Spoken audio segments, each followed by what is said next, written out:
Fluent by John O'Donohue.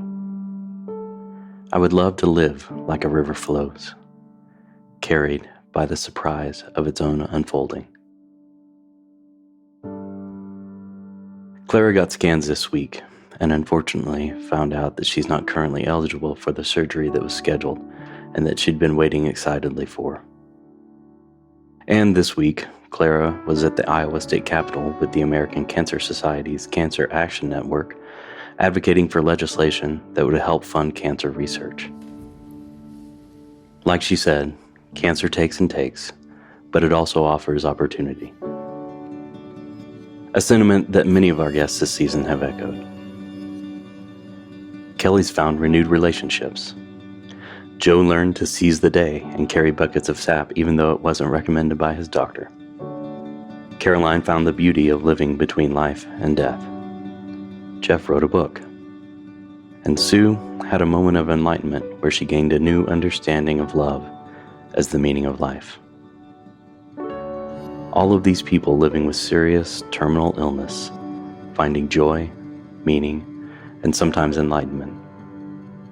Two things can be true, huh? In fact, many things can be true if we're open to them. I'm reminded of my conversation with Becca. Her openness to change, her flexibility was what caught my attention in our conversation. Perhaps because I find myself too often being rigid in ways that are not useful and in ways I'm not proud of. There's a fable by Aesop where it tells the story of the oak tree and the reeds by the river. The oak is big and strong, obviously has been there for ages. The reeds close to the river, wispy, bending with the wind. The oak looks down on the reeds and says, "Look at you, bending with every wind that comes. I'm strong.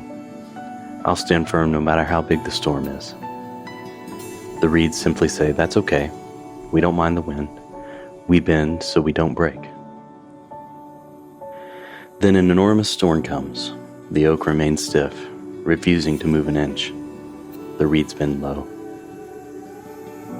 The storm continues to build, winds raging.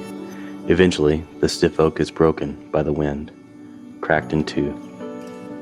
In the aftermath, the oak lay lifeless, still rigid, but broken. The reeds had been shaken, but they remained. Flexibility. We're judgment machines. It provides structure, safety, comfort to be able to see a thing and put it into a category. Pizza, good. Traffic, bad. Health, good. Cancer, bad.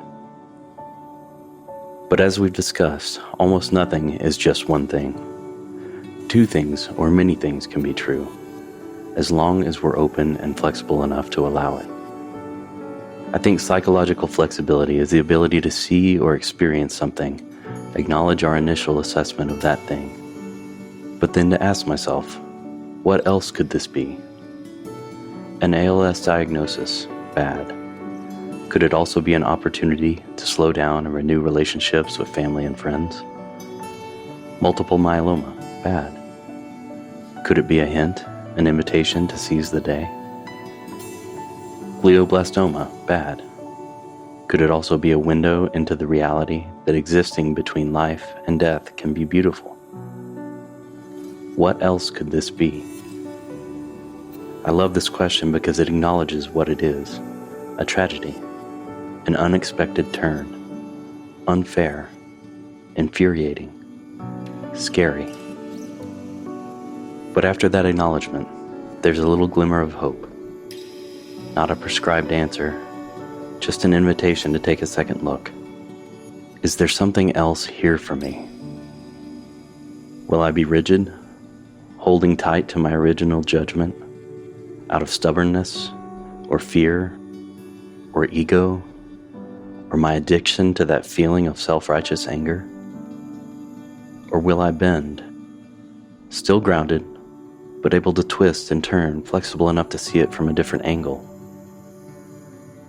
There are a lot of things happening in the world right now, things I can see and have an immediate reaction to. Fear, anger, dread, bad, dishonest, cruel. But what else could this be? When I start to let myself bend a little, lose the rigidity, I can start to look for other things. Hope, kindness, courage, goodness, truth, gentleness. And when I loosen my grip, open up, and allow myself to be flexible enough to really look, I can find them. They don't always make good headlines, but they help me remember that even when everything seems dark and scary, the world is full of nuance, and more than one thing can be true.